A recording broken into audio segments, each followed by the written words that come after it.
conservative, Republican, Christian, confirmed Presbyterian, and then share a brief campaign video by Sean Patrick Maloney, worked for President Bill Clinton, now running for New York State Attorney General, identified Democratic, liberal, and from looking up on social media or on looking up his biography, identifies as Roman Catholic, so both Christian people. So the question that we all have to decide for ourselves, are they using words that build up? Are they using kind words? Are they using words that contain no bitterness, no anger, or no malice? Are they using words that are graceful? So let us begin with some tweets from President Trump. LeBron James was just interviewed by the dumbest man on television, Don Lemon. He made LeBron look smart. That isn't easy to do. I like Mike.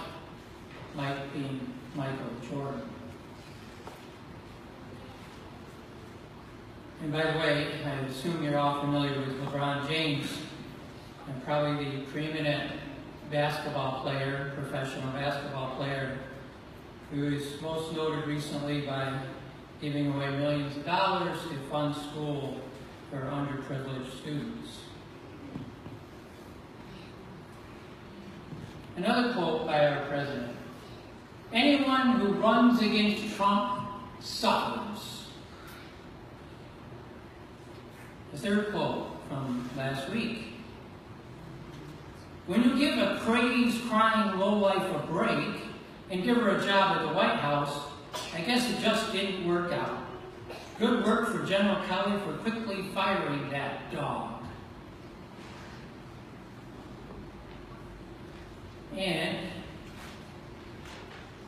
from shortly after around the election, "Sorry, losers and haters, but my IQ is one of the highest, and you all know it. Please don't feel so stupid or insecure. It's not your fault." And finally, those people from those blankety-blank countries.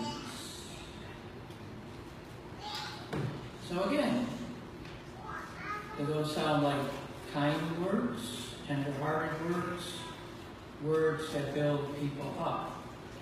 Words to be used if you are a Christian leading a Christian nation.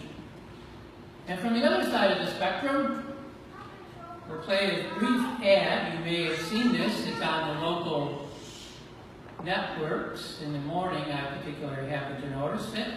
And again, this is from Sean Patrick Maloney, who is running as a liberal Democrat for New York State Attorney General.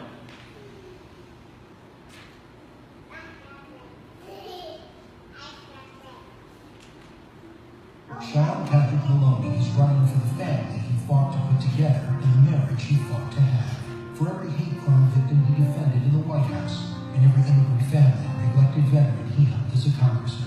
But mostly he's running for Attorney General because this is a fight there's just no running from. I feel like this group of men led by Donald Trump who was shown to the front yard and they're getting ready to tear this house apart. And I'm going to stand in the hollow with it. So, the supporters of Trump, says Mr. Maloney, are standing in his yard and he's ready with a baseball bat to take care of them. Sounds like kind, tender-hearted words that build people up. But I suppose, like I mentioned before our call to worship, depending on your political perspective, you may say, well, I don't like that particular word, but they're trying to do a good job. But then, of course, if you're of the other political perspective, you may say, I can't believe that they said that. But the whole point of today is if we are going to be followers of Christ. If Jesus is going to be enough, if Jesus is going to fulfill our thirst and our hunger in the speech that comes out of our mouth, then shouldn't we act differently? I tend to think so. And rather than to let the world dictate to us how we're supposed to say things, maybe it's about God intervening before the words come out of our mouth. Maybe it's about how important we think God should be in effect everything that we do.